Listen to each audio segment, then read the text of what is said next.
what a lot of people don't realize is, despite the catchy title, they only come out at night. The fact is, the more accurate title would be they only come out when you're in an altered state of consciousness. And so that can be drug induced, it can be alcohol, it can be a rage, it can be sexual, it can be anytime vast amounts of dopamine are releasing from you. So it can be like a rock concert, you could be headbanging, it could be a sexual experience, it could be ayahuasca, it could be yoga, meditation. There's a million ways that you can be in these altered states of consciousness and be susceptible to these doors opening and being influenced by these things or terrorized by these things. And so what's kind of frightening is a lot of the solutions that the world provides to comfort and a means of settling your spirit and in these areas are things that also put you in an altered state of consciousness and are actually further opening the door. So like if you under like hypnosis, or if you're like meditating, all these things that they're now telling you to do, bring a medium in to sage your house, all this stuff. What you're actually doing in many cases is this kind of, not to be controversial, but there is a rule of the spiritual realm. Now, the world has made it out to be like this is a rule of the evil entities only, or this is a rule of monsters, or this is a rule of vampires. It's actually a rule of the entire spiritual realm. The spiritual realm cannot interact with us without an invitation or without permission. This is even why we pray to receive Jesus into our heart. We invite him into our heart. That language, why do we invite Jesus into our heart? Because the spiritual realm has to have that permission. And I don't want to ruffle feathers. Jesus can do whatever he wants. He's all powerful. Okay. But he's honorable. He's a gentleman. But he's set up some ground rules. And behold, I stand at the door and knock. If anyone hears my voice and opens the door. So there's things that we have to do. We have to swing the door open. We have to hear it. First of all, we have to invite him in. And my book goes into great detail about the significance of threshold covenants, not only with Jesus entering into our hearts via permission, but these vampiric entities they're coming to us at night.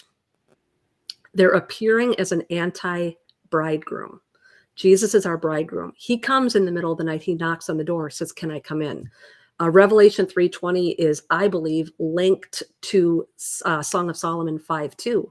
The bride was asleep, but her heart was awake. The bridegroom came to the door and knocked on the door. "My love, my sweet." He wanted to come in and have intimacy. He could not come into that chamber unless she heard the door, got up out of the bed, and opened the door, which in that case she didn't. She was half asleep, so she couldn't do it. And so when these shadow people and such come to our bedroom doors at night, because a lot of people who talk about this say they wake up and they see a shadow figure by the door, these things are trying to gain entrance into the Tamian chamber, into the betrothal chamber. This is the Song of Solomon 5:2. It's a bastardization of Song of Solomon 5:2. They're coming in the middle of the night to have intimacy. They're posing as a bridegroom. They're not the real one. This is why a lot of these things turn sexual, because once you permit them into your Tamian chamber, what happens in real life, once the bride invites the groom over the threshold of the Tamian chamber, they consummate the marriage. That's where that happens. And so this is what's going on. And so what is very ironic and sad about how clever these things are is a lot of times when a person has had a sleep paralysis experience, the door isn't open yet. That's the knock at the door.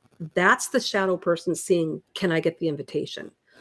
And a lot of times then when people say, "Jesus, help me," or they start quoting the Lord's Prayer or Psalm 23, and the thing leaves, it's because they knocked on the door and you said, "Go away. No way. I don't want anything to do with this." So what happens then is the entity goes away and the person has not given invitation and they have not opened a door. But then what do? Because they're scared and they don't know what's happened and they're confused and they don't have the knowledge, they go to people and they're told, "Oh, start to meditate, have a medium come in and sage your house, do this little ritual in your home with some salt or something, or these are all things that then give the invitation, because now you're... Hey, if you guys have been enjoying this interview and you'd like to hear the rest of it, including some really down and dirty stuff that we're not allowed to say here on YouTube, head over to patreon.com/the Gosslings. We'd love to have your support there and share exclusive content with you. That's right.